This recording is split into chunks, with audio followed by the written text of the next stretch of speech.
It's time for the final PS5 update. The PS5 Pro and Slim just leaked. And is PlayStation really making NFTs? Real quick before we jump into the video, I have so many PlayStation accessories linked down below, like SSDs, controllers, monitors, TVs, headsets, anything you can think of for the PS5, and it would really help me out if you guys use those links to pick any accessories you need up, because I get a little bit of a kickback. How's it going, everyone, and welcome to PSReady. This is the weekly news update where I dig through the entire internet and basically find the 5 biggest news stories from the world of PlayStation. And today we've got some pretty crazy ones to talk about, so I'm just going to get right into it. So right now, if you were lucky enough to get a code in your email, you can download the newest PS5 update. And honestly, it's a pretty good update. It brings along folders and of course 1440p support, which is great because the monitor right underneath this camera is a 144 Hz 1440p monitor. I plugged my PS5 into it and it works great because I have this beta. It's just so nice to be able to use this monitor for my PS5 games and have it look great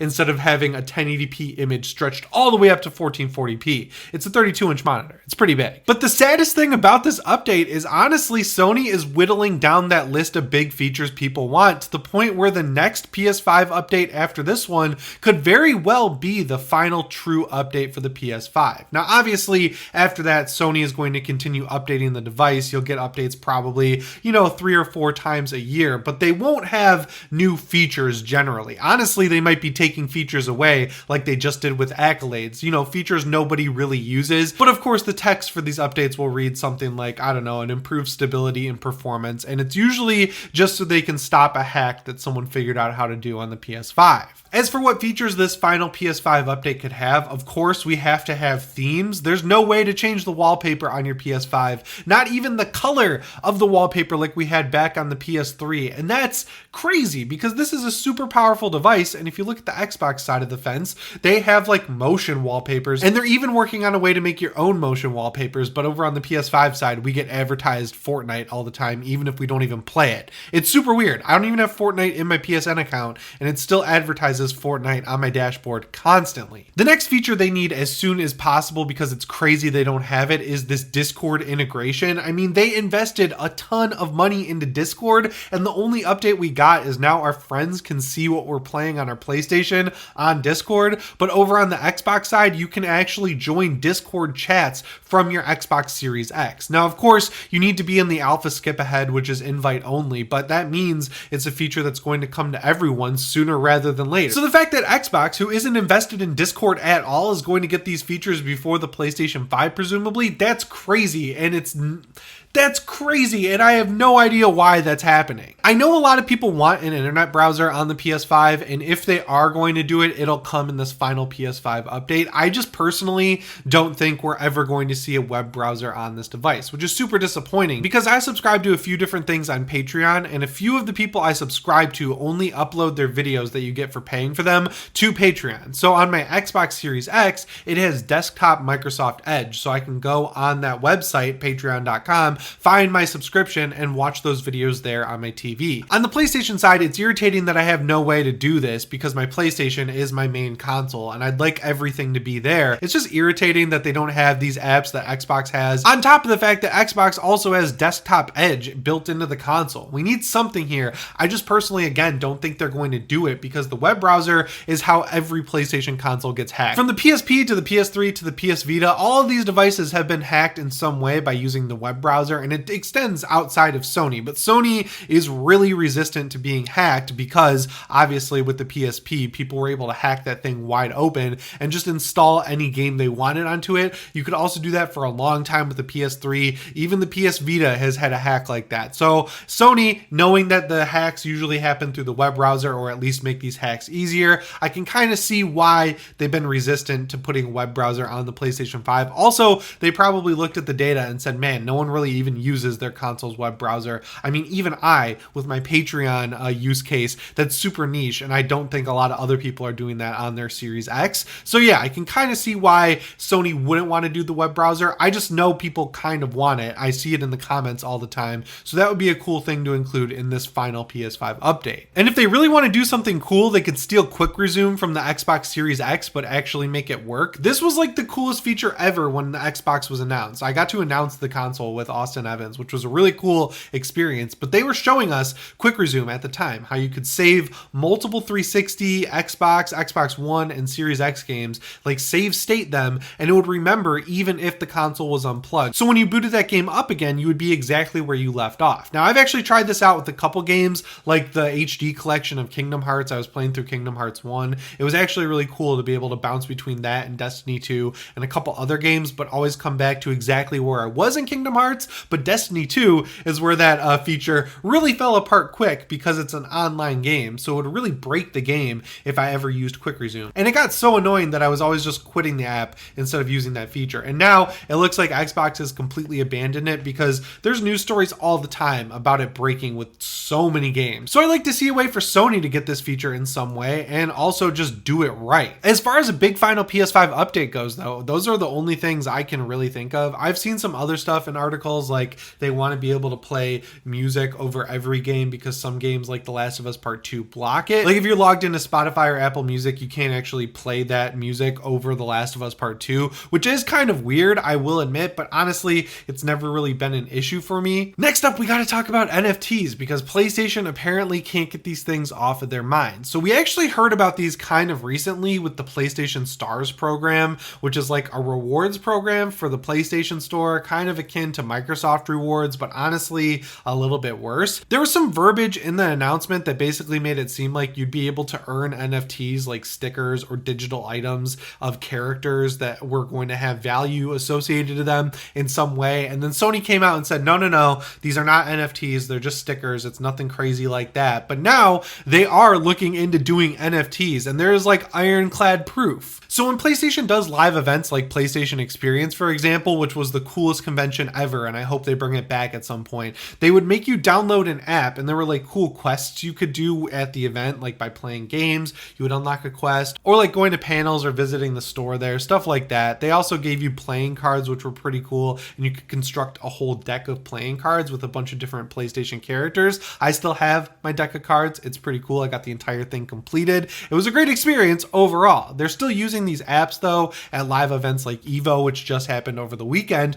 and one of the quests basically asked what people would want to see as NFTs from PlayStation. The options they gave are Evo based NFTs, favorite music artists, favorite esports players and teams, PlayStation items, favorite game characters, and you could pick as many as you wanted and submit them. This is honestly a pretty sneaky way to do it on Sony's part, like build it into an app at a fighting game tournament, keep the audience super niche so it doesn't break out and become a news story like it kind of did, thanks to this user who tweeted it at Wario64, who then quote retweeted it and blew it up all over the internet. I'm just gonna be honest, I don't think Sony should invest in this in any way. NFTs are stupid, and they're just going to make gaming worse. They're like microtransactions but dumber because it's like attributing value to something within a game, but also the games that you would have these items in are completely online. So like if you got an NFT in Destiny 2, for example, like a Zalo Supercell is brought into the game and it's special because it only has a unique skin and you pay $500 for it, and then Destiny 2 shuts down in 5 years,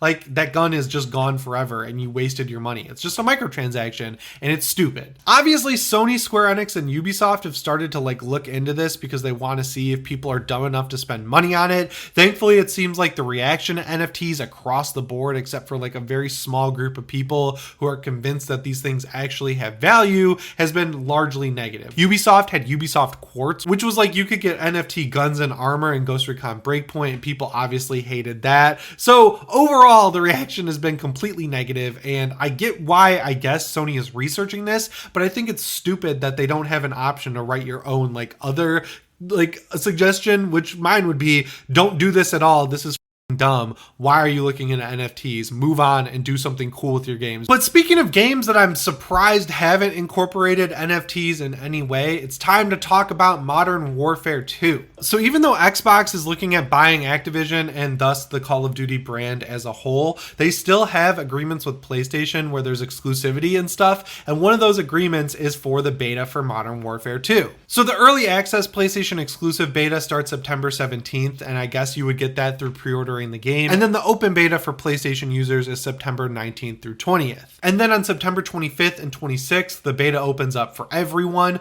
I'm honestly super excited for this game. I was never really a Call of Duty guy. BioShock came out around the same time as Modern Warfare 1 way back in the day, so I picked BioShock. And then every year there was always a different game I wanted to play. But Modern Warfare 2019, I went like all in on that game. I didn't really like Black Ops Cold War. I thought it was just okay. And then I didn't pick up Vanguard. But Modern Warfare 2, this tactical gameplay that might have a Tarkov inspired mode where you're doing raids into certain maps where there's PvE and PvP, all of that is like music to my ears. I am really excited for this game. And also it's looking like it's going to have 2 years of support even with premium DLC. It just kind of looks like it's going to be a pretty dead fall for games other than the Callisto Protocol in like December. So yeah, I feel like I'm going to dig into this pretty deep and I want to try out the beta to see how the shooting has improved between Modern Warfare 2019 and this new Modern Warfare 2, because even the story in Modern Warfare 2019, I thought it was pretty good. It was a little short like all Call of Duty games, but there were really memorable missions, and sometimes the graphics were like tricking me, especially in the nighttime missions, into thinking it was real, which I haven't had happen with a game in a long time, which is also kind of crazy because that game came out before the next gen consoles, but the story mode in that game had levels that look better than a lot of next gen games that we've gotten since these consoles have released. And then for the final news story, we have to talk about the PS5 Slim and PS5 Pro, because there have been some major developments on the chip front regarding Sony and these new devices. So basically it's being reported that Sony is working on 6nm chips with both TSMC and AMD. That makes sense because those are the companies that make the current chips for the PlayStation 5 we have in our houses right now, or some of us have. Some people still haven't managed to get one, which is honestly kind of crazy. Now, normally I would assume that the mid-cycle refresh is a few years away at this point, especially considering how much trouble Sony has had making the PS5 in the first place. But we also just got that leak last month from TCL where they made a presentation that said, yeah, the new PS5 and Xbox consoles are going to be coming out in 2023 or early 2024. And honestly, if you look at the time frame of the PS4, it really is starting to line up exactly the same with the PS5. Now, I don't really know what features we really have to look forward to with the PS5 Pro or Slim, because TCL said with the Pro at least it's going to support 8K gaming. I'm going to tell you right now that if it does support 8K gaming, it's going to be heavily upscaled and it's going to struggle to hold 30 frames per second. So I'm just writing that off. I don't have an 8K TV. I'm not going to be buying an 8K TV because I definitely got in way too early on 4K. Like, we have consoles right now that are advertising that they can output 8K like the PS5 does, but it can't really even natively play 4K games. So I don't know why we're even talking about 8K as a thing. But speaking of 4K, if they could start to get games to actually natively run at 4K instead of internally running at like 1080p or 1440p and then be upscaled to 4K, that would be great. I know it's really hard to tell the difference between 1440p and 4K, but this is like an advertised feature and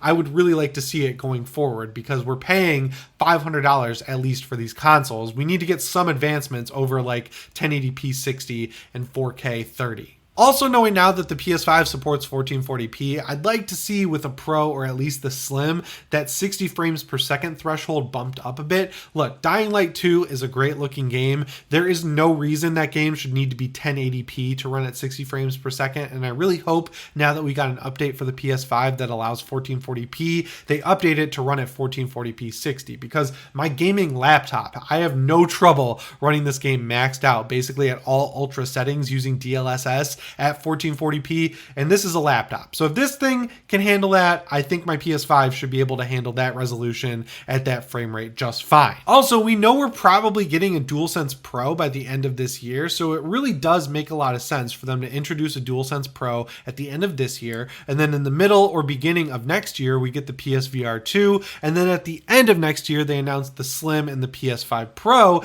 and they say, hey, we've got this headset out there, the graphics are going to be even better on the PlayStation 5 Pro, but it's going to work just as well on the PS5 Slim, and also you can use your DualSense Pro along with it. And hey, why don't you go out and buy one of these in-zone monitors and headsets just to complete your entire PS5 themed setup? And that would also explain why we haven't seen any special editions of this console. It's kind of crazy that Xbox has had a Halo special edition of theirs, but we haven't seen anything with the PS5. These plates are super cheap to make, so you can order those online to give your console a splash of color, of course, but at the end of the day, I think they want to get the Slim and the Pro out there so they can start focusing on special editions there.